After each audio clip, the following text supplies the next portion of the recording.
Basahin natin yung comment ni Timoteo Ramos. Ganda ng pangalan. Kaso walang alam sa Biblia. Basahin natin. Yung Diyos Ama na sinasamba nila, multo. Hindi nila kilala. Hindi alam ang pangalan. Matagal na silang sumasamba sa multo.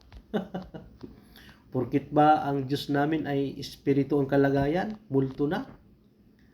Porkit ba ang Panginoong Diyos Ama namin, hindi mo nakikita, multo na. Ganyan pala ang pagkakilala ninyo sa Panginoong Diyos. Napakaganda yung kanyang pangalan, pero lapastangan sa pangalan ng Panginoong Diyos. Paano mo makikita ang Diyos? Espiritu nga ang kalagayan.